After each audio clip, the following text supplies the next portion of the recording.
Let's start with the Taiwan election. Here's the latest poll number. All right. The DPP is the one, I think it's called the Democratic Progressive Party. That's the pro-independent party. All right.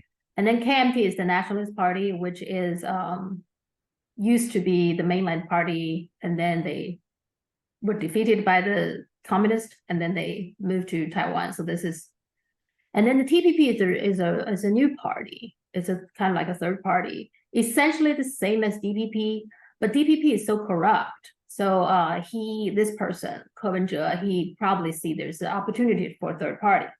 So, but essentially he's the same as the DPP, but he's trying to portray himself as more clean kind of a politician.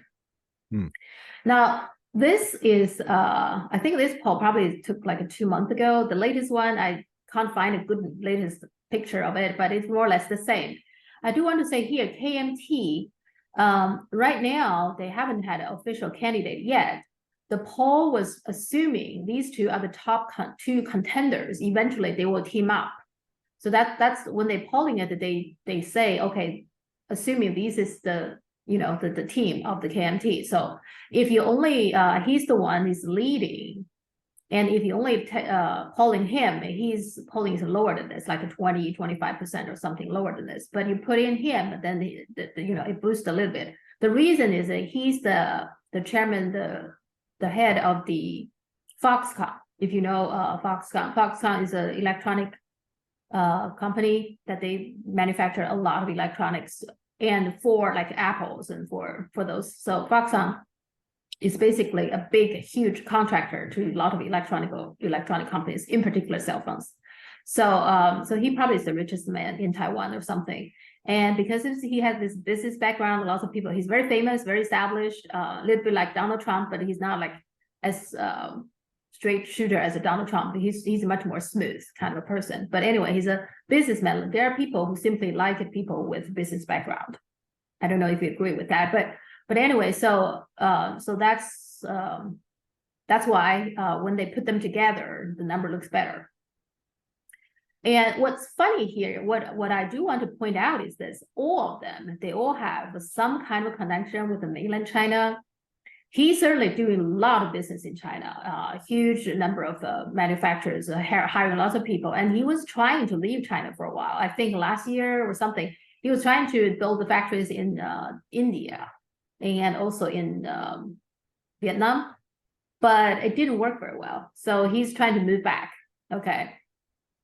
He is a doctor, and he also had a lot of collaborations with the mainland Chinese doctors. And he even, before he became a politician, he even made it a big thing that he had so many work, with the different hospitals, etc. So he certainly has a lot of connection with the mainland.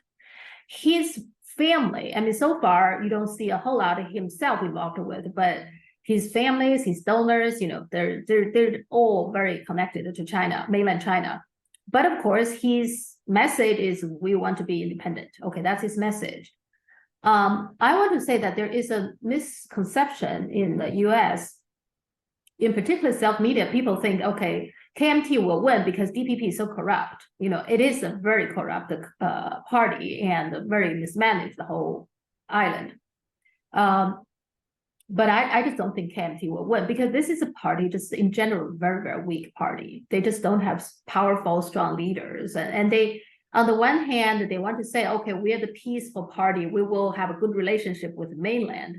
On the other hand, that they don't seem to have a very good message in terms of close to the people in Taiwan, because they themselves feel like they are the outsider because they come from mainland. So they always have this kind of like, oh, we're kind of they don't say that, but you get a feeling that they don't feel like they belong to, they are not established as the natives. So they feel like there's a distance, but their message is, okay, we will make peace with mainland. That's their message. But in any event, it's just a very weak party all in all. And that's why Ko Wen-je, he see the opportunity there to have a third party. So that's where the landscape right now. From mainland, I can tell you, majority of the people don't care. Okay, nobody cares who wins this, because they will all be more or less the same. He just recently, I think just last week, visited New York. I don't know if you see, there's some protest and etc. against his visit. I guess it didn't get much attention because he's not a Taiwan president, right? He's just one of the candidates. He has been to the US like in April, and he is talking about going in September, I guess after he secured his nomination, right? Okay. So you see, all of them need some kind of approval from the US. Why do they need to come to the US? It's pretty much an interview, like almost like a job interview, right? So in that case, why would any one of them make any difference? So that's the mainland Chinese people thinking. In fact, many people feel like it's better to have DPP, have a more clear message. We want to be independent. We are going to change the constitution, etc., and then force Chinese government to do something about it and get it over with. Lots of people have that kind of attitude. So it's fine if the DPP get elected again, even though it's a very corrupt party and constantly talking about independence, etc. It's actually, you will be surprised how many people in the mainland saying, just let them win, let them pull, do things all the way. So we can finally, our government can finally make the decision and decide on get this over with. So that's the situation. What your comment on this? Well, that's interesting. One thing that I have heard, and I mean, tell me if I'm wrong, I'm just curious, is that that part of the reason KMT has issues is that there's a lot of anger at KMT for the period of the dictatorship by Chiang Kai-shek, and that the people that are from the island of Taiwan that weren't from the mainland feel like they were oppressed by the people who came from the mainland. Right? Is that true? It's partially true, but they seems okay with the Japanese. The Japanese occupied them like 50 years, and they had a genocide, multiple genocides. The Japanese. Why are they not angry with the Japanese? They're totally fine with Japan. They're eating the nuclear reactive water contained food from Japan. So it's all propaganda. I mean, ever since I think 2000, they had the KMT had a leader called Li Denghui. He's pretty much Japanese. I mean, his father is Japanese and his mother, I believe, is Chinese. But his father never fully recognized him as a legitimate child. This is an illegitimate child. So he himself, I guess, trying to prove to his father or something, and it's just very distorted the personality. Ever since he took the KMT, he's trying to change the textbooks and do all those sort of things to brainwash people to hate the KMT, even though he himself was the leader of the KMT. Okay. Wow. And he used the argument that you're talking about. Okay, you're outsider, you're not from Taiwan. Let's be clear. All the Chinese, more or less, living in Taiwan, they're all Chinese. They come from mainland China. Okay, they're if themselves, not their parents, their grandparents, they're all coming from China. They speak Chinese, they eat Chinese. I mean, they have Chinese tradition, all that kind of thing.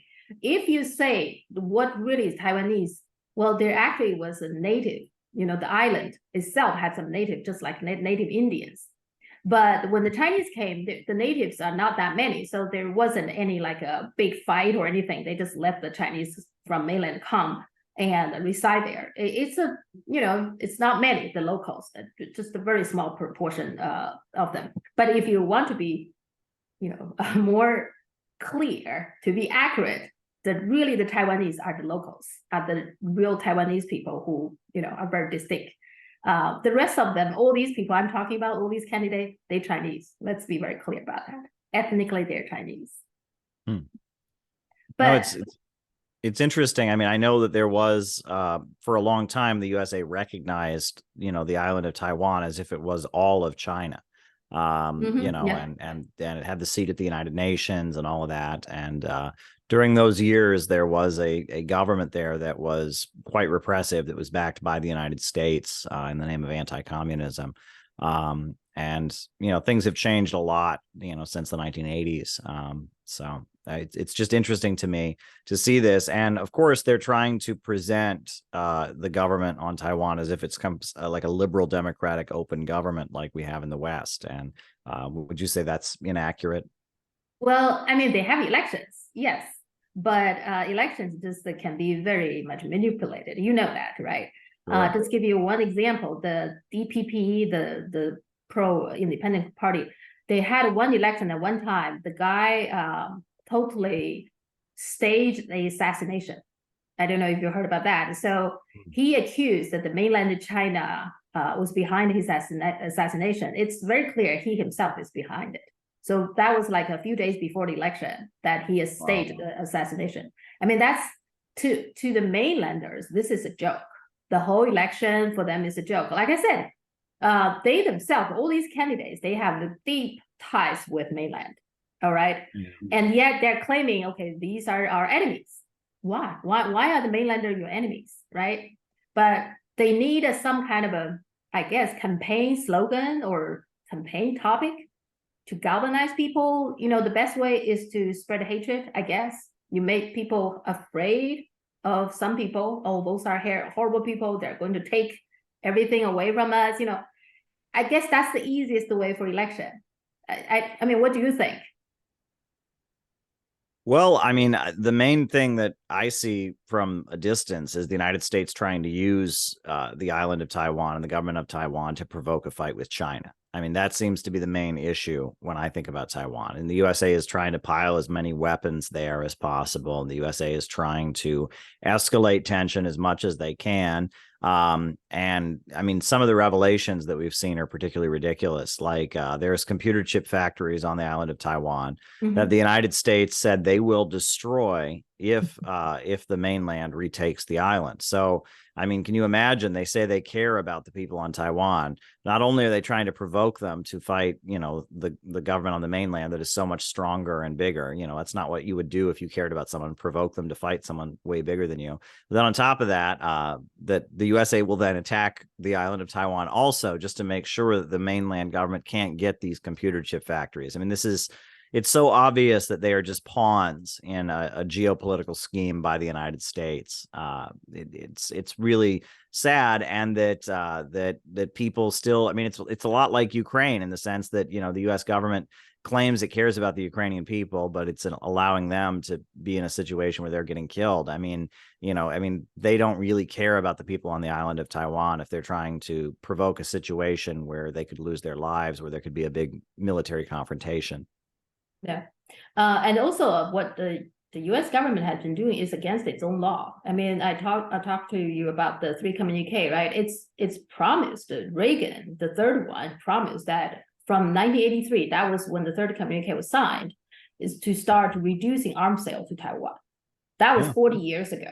Okay, so if you made that promise 40 years ago, by now you would think there shouldn't be any arms sale left, right? But last year, I think the year before, there's a record after record. So they haven't been fulfilling this. And this whole thing, the ambiguity, right? It's like the official US government policy now with Taiwan is ambiguity.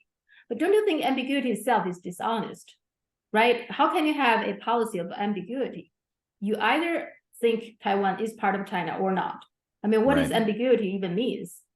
Well, no, I mean, there is one China under U.S. law. I mean, the USA recognizes one China, but they are trying to do everything they can to push the envelope and hint otherwise. And it's about trying to push China into a situation where the mainland feels it has no alternative but to militarily intervene, and then the United States can use that to attack and isolate China. And it's a very cynical strategy.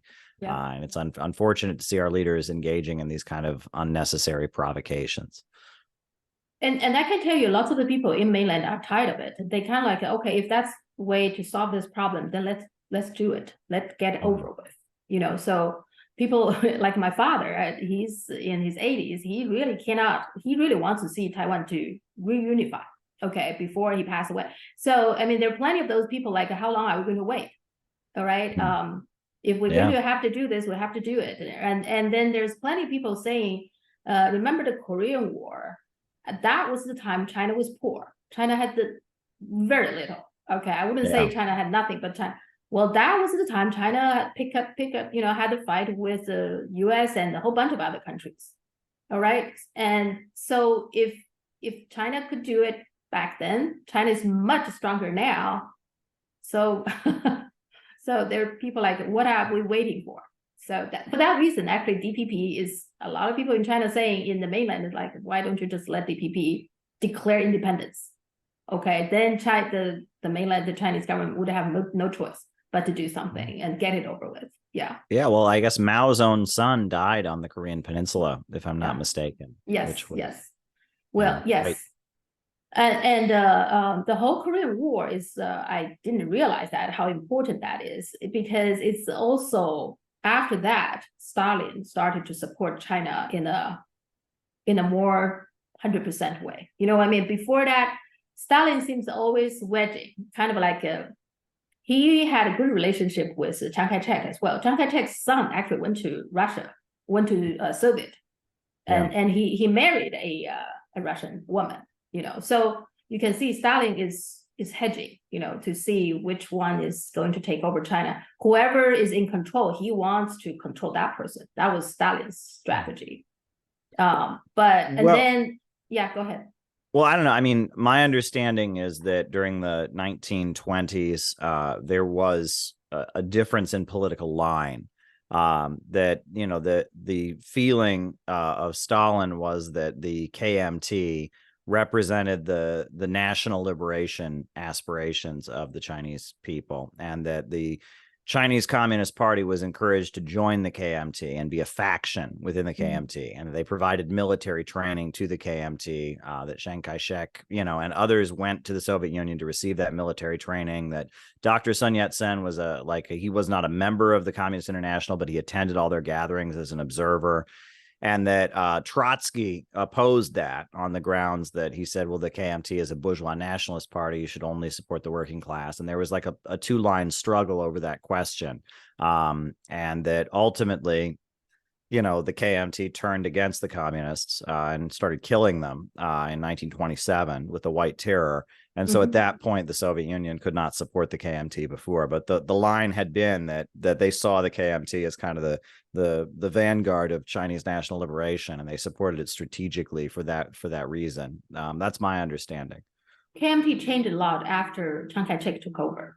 With Sun Yat-sen, he is much more sympathetic to the communists and much more willing to collaborate because he believed that ultimately both KMT and the Communist Party had the same goal, which is to make China strong, anti-colonialism, and also free the Chinese people from the feudalism, you know, all that kind of thing. Well, the three principles of the KMT, right? It's independence, democracy, and the third one is the people's livelihood, which some people interpret to mean some kind of socialism, right? I mean, you know, and that I guess I've heard that Dr. Sun Yat-sen was influenced by Henry George, the American socialist economist who called for the nationalization of all land.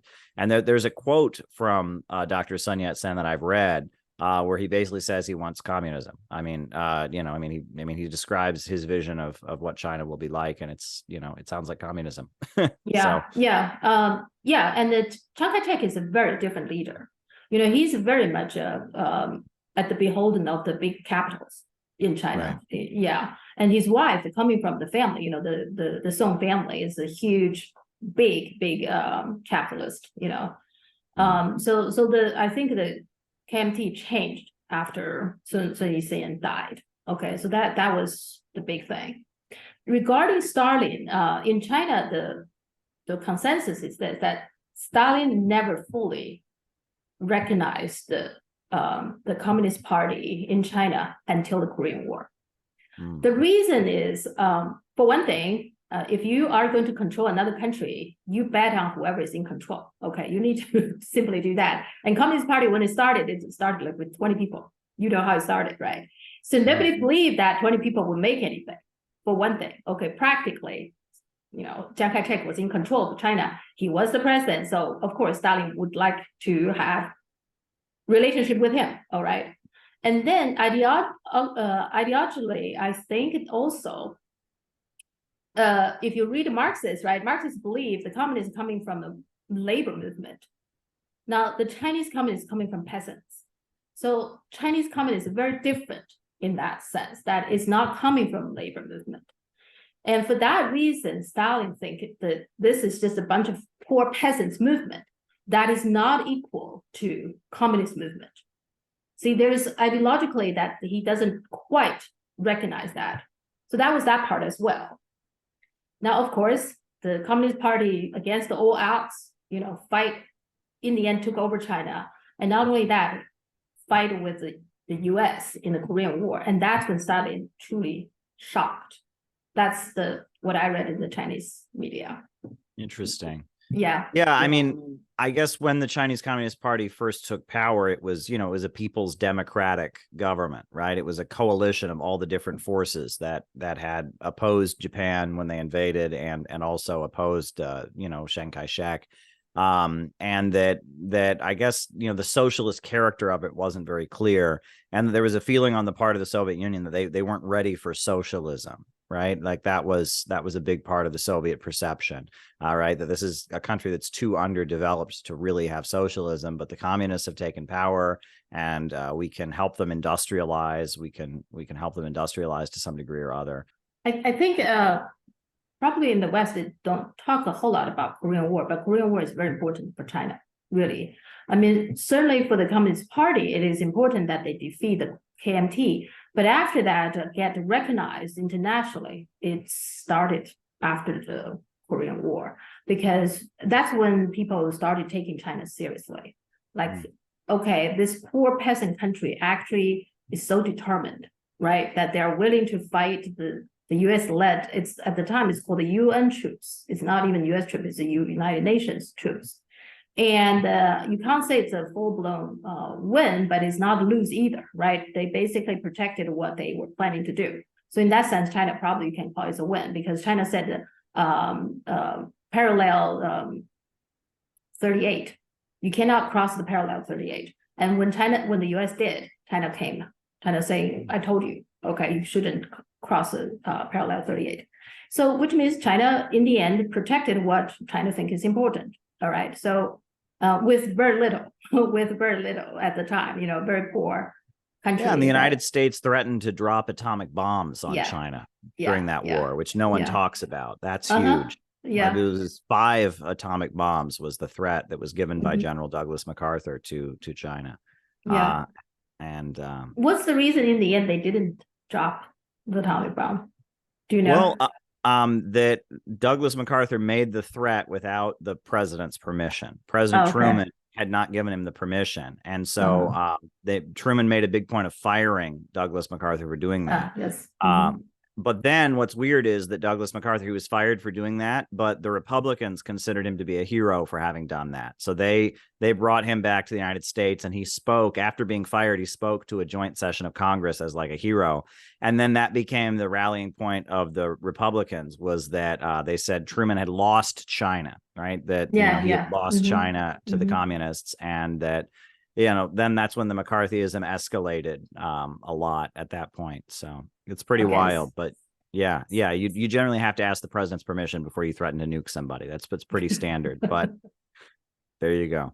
So in the end, it's basically Truman just put a stop for this, I guess. It was they didn't want a fascist dictatorship, right? They didn't want the military to have the permission to be running the government, right? At that point, the military industrial complex in the United States had not escalated. It was not to the point that it is now, where they have so much power. And Truman kind of he had been, he had come out of the Roosevelt administration, and there was a feeling that, well, we need to have a civilian government in the United States. And so this was a threat of the military trying to overrule the president, and that's dangerous, and we need to oppose that. And there was enough of a liberal mindset from Roosevelt and stuff that was opposed.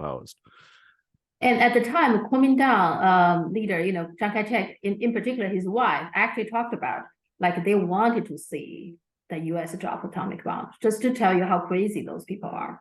Wow. She actually said that why doesn't the United States drop the bomb? Because they want to come back, so-called take back China. But when you say take back, who taking back, right? Those people, Wow. Yeah, exactly. So my grandfather actually used to work in the Chiang Kai-shek administration. Okay. So but when I grew up in my family, so we always kind of like a little bit anti-communist in my family.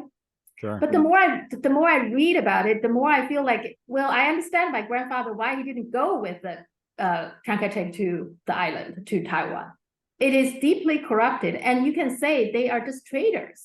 They're selling out China. I mean, they.